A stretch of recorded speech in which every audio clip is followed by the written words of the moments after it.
So, might as well get started working on the Polaris Sportsman400.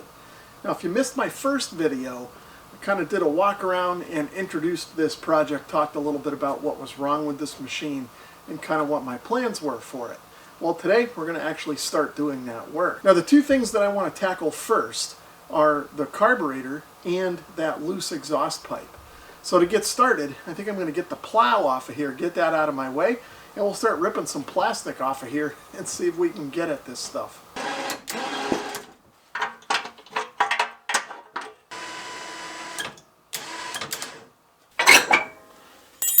Of course, those are wire cutters, not pliers, but whatever. Oh, of course this is bent. Why wouldn't it be bent? Okay. Yep, that's got it. There's a little latch on the back. This just slides off. And that's probably the easiest thing that we're going to do from here on out. Looks like these side plastics come off. They're not really bolted on, although they probably should be. I'll grab this one off of this side. Oh no, that one's got a screw. There's a screw here. Might as well try to remove that. There's one on the other side. We'll get that too. No, there's not. Well, it's there, but it wasn't holding anything because the plastic was broken. Gas thing.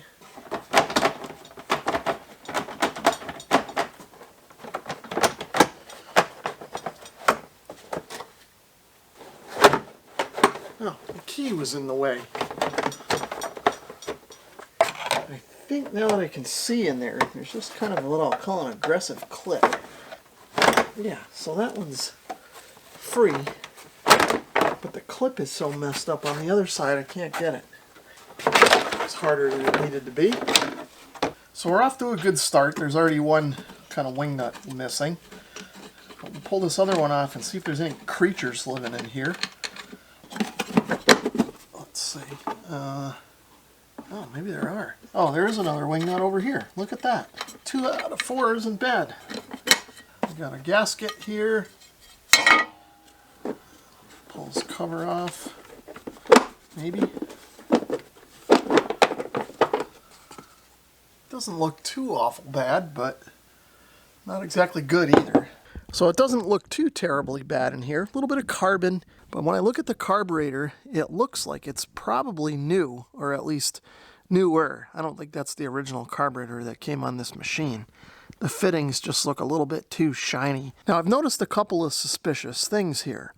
The first is that fuel line kind of right there. That kind of goes up and over that cross member. So I'm not sure if that's forcing fuel to run uphill, but maybe that's okay. Maybe that's where that line is supposed to route. I'm not sure. Now, what I think is a little bit more concerning, I don't know if the camera is going to be able to focus on this or not, but I think you can kind of see it there, even if it's a little bit blurry. But right about there, there's a missing bolt where the carburetor bolts onto the engine. And that's not the only one. There's actually 2 more, one on the top and one over on the other side that are missing. I'm wondering if this thing is sucking a little bit of air where the carburetor meets the engine, and that's kind of upsetting the fuel mixture. So to get the air box out, there was just 2 screws back here holding it on. I grabbed the 10mm socket to loosen that up, but they really weren't even tight. I was able to just unscrew them by hand. Now, I'm going to loosen this clamp that holds the airbox boot to the carburetor, pull that off, and then pull the airbox out of here. Just for reference, here's a look at all the airbox parts. This one looks like it's pretty good, but when I took it apart, I noticed it really wasn't assembled right, as I don't think this rubber gasket was in the right place. It was actually on top of this metal plate between the plate and this plastic piece, I think. That's not going to do anything. I really think this gasket should be in here to help seal this against the airbox. Here's a closer look at the carburetor. The more I look at it, the more I think it's not the original. But before I remove any of the carburetor stuff, I think I'm going to get this tank out of my way. So I think all I have to do is remove this bolt and this bolt. Now that I got the tank bolts off, I want to get under here and remove that clamp that's on the fuel line. And that looks brand new and non-factory, so that confirms that somebody was in here. And just like everything else on this machine, both bolts were loose and one was missing, but this just comes right out and out of the way. before I take that off, I want to make sure the fuel petcock is off. So I started taking the screws off for this thing and the lever for the petcock, but that looks like it was totally unnecessary.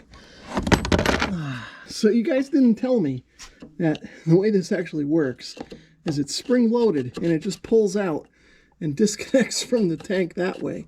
So I didn't need to take this off or mess around with trying to remove this. So things get even better here. You can see this is the spark plug boot, and this is all covered in electrical tape. I don't think that's factory, but maybe I'm wrong. Either way, I pulled this off. It's fairly loose, but that's not necessarily abnormal.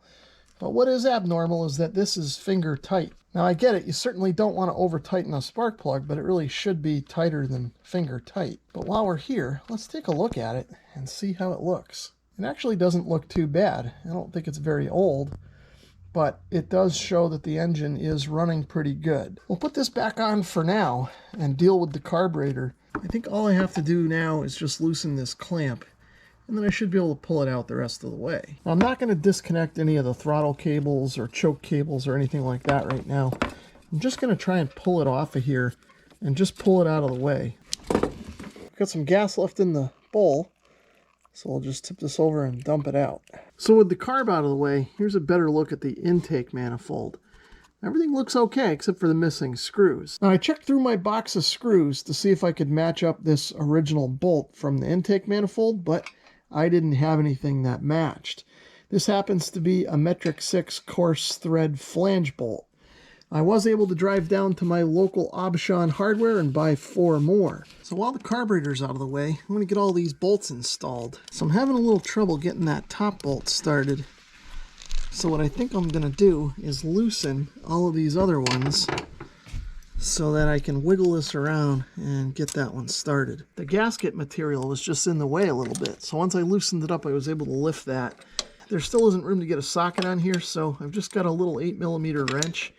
I'm just going to sit here and tighten this in small increments. I don't have factory torque specs for this thing, so I am going to snug these up a little bit past tight.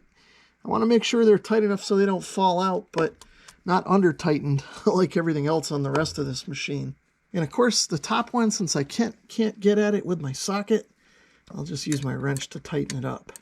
This machine is a 2-stroke, so most of the oil goes into the gas and lubricates the engine that way. However, there is a small oil tank down here for the engine counterbalancer. You can see this red cap right here is where we fill it. So since the carburetor's out of the way, I'm going to check this guy. We'll open up this cap and see what we're dealing with. Okay, so if I pull this out, it's actually a dipstick. And if you take a look at it, it's bone dry. Before I add fresh oil to the crankcase, I decided to come underneath the machine and find the drain plug and drain out anything that might have been left in it. So I pulled the skid plate down so I could get a better look. So we're under the machine now. Here's the starter. There's actually 3 drain plugs under here. This one is for the recoil starter and just allows any moisture that might have gotten in there to come out. Now, I've already removed this plug and checked it. There was no moisture. There was a little bit of rust in there, so I cleaned it out with sort of a pokey tool and then put that back in. Now, these 2 plugs up here are for the crankcase and the counterbalance case.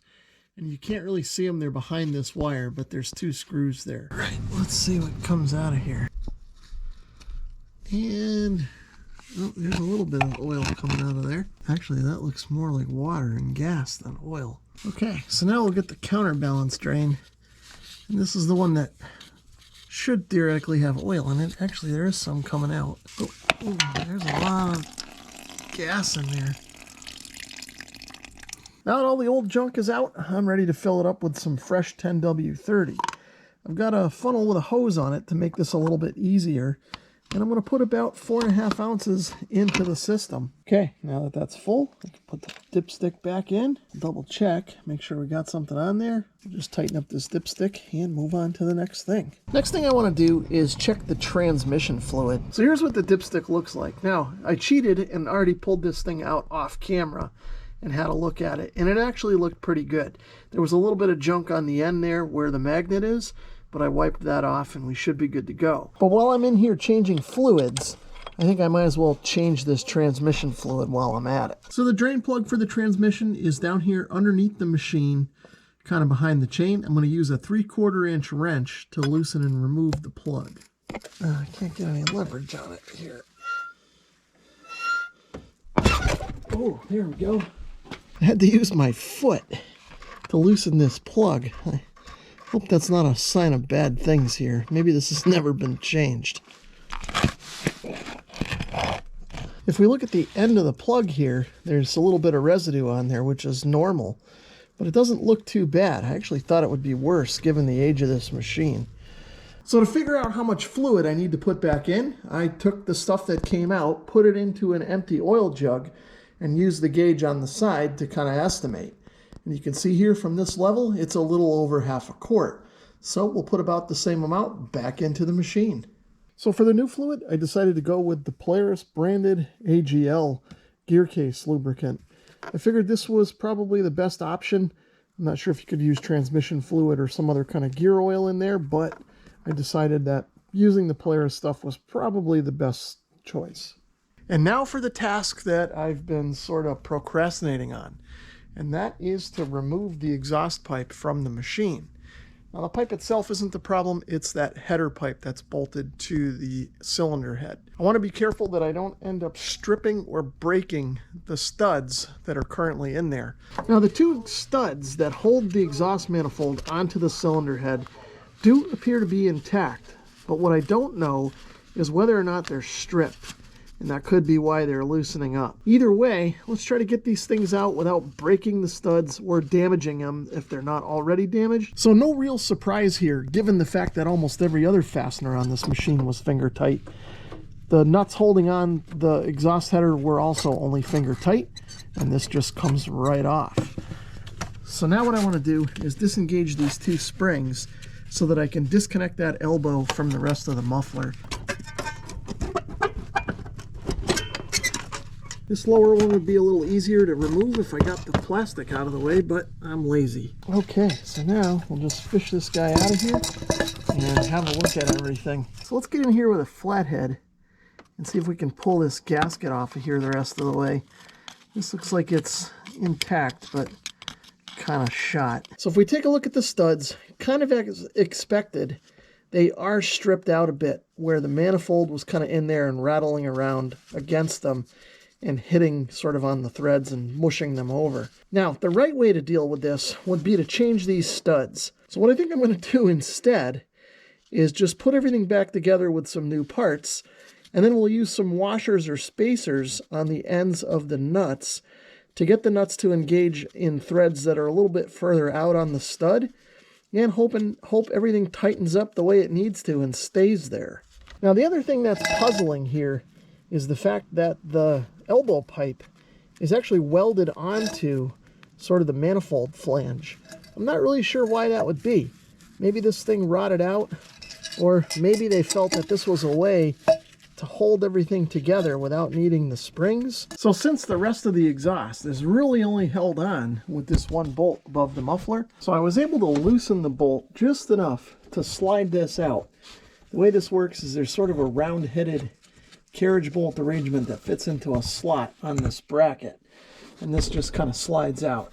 Now I should be able to work it out of the machine. So here's a look at the rest of the exhaust. It all looks pretty good. A little bit of surface rust as you'd expect, but no signs of damage or any holes or anything. Now I did try to put a 3/4 inch wrench on here and loosen up this plug to let the carbon build up out of the muffler, but I couldn't get that to budge, so I'm not going to worry too much about it. I'm going to hit this with a wire brush real quick, and I happen to have some high heat black paint on hand. I'm going to spray this down. If I didn't have that on hand already, I wouldn't even bother. So I almost missed this.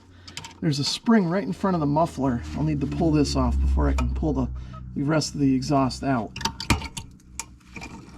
Here's a look at my old elbow pipe and the replacement that I got from eBay. Obviously this one is used, but if we hold them up together, you can see it's basically the same thing without the exhaust manifold welded on. So here's a rough look at everything I've got to bolt back on the machine. Obviously this is the new elbow pipe that I just painted. Here's the new manifold that I got from eBay as well. That'll just bolt right in here. I got a new gasket kit which will go here with some springs to help hold this together the right way.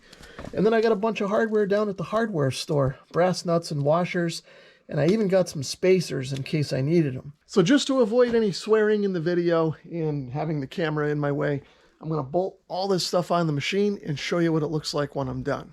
So I think it's worth taking a look at how this exhaust manifold goes onto the machine.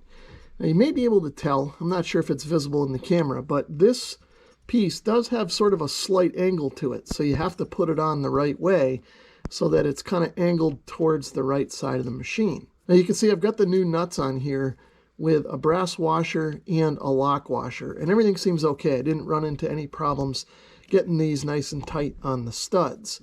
So now I should be able to bolt the rest of the exhaust system on here, and hopefully I won't have any exhaust leaks. So here's a look at the fully assembled exhaust. These springs up here on the manifold were not easy to get on. So to get those springs on, I had to clip onto them with these vice grips.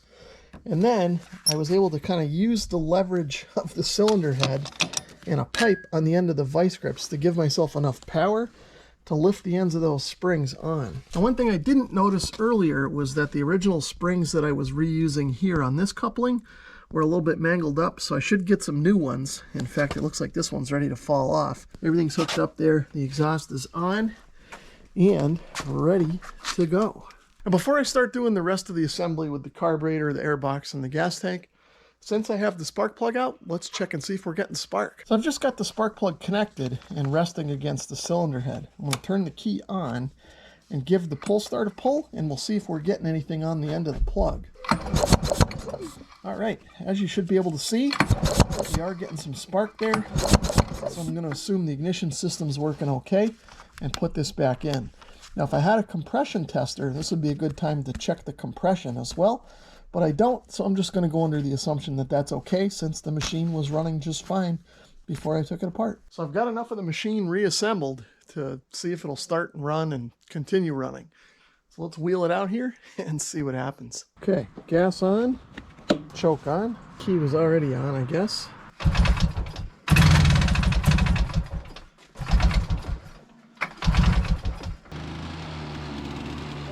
I've got it running, but it won't stay running.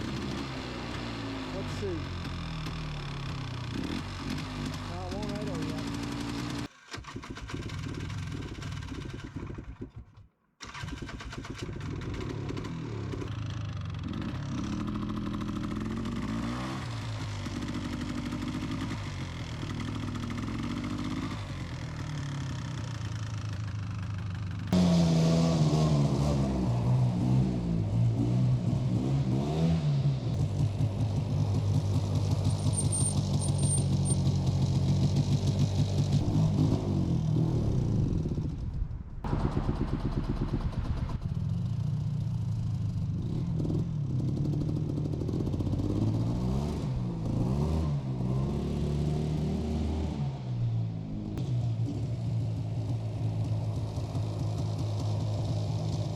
So the machine seems to be running now, and once I got it running, it was actually running a little better than it was when I first bought it.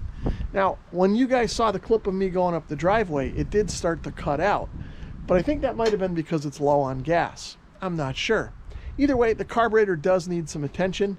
It was really hard to get this thing running, and once I did, it was really smoking, and there's just fuel system problems with this thing still. So I need to take a look at that. Now, the carburetor on this thing is definitely a replacement, so who knows what kind of quality it is. It may have the wrong jets in it. I don't know. I think it's worth taking the carburetor off, tearing it down, and looking into it and see if I can get that up to specs. And then maybe that'll solve most of the issues that I'm having. Anyway, thanks for watching.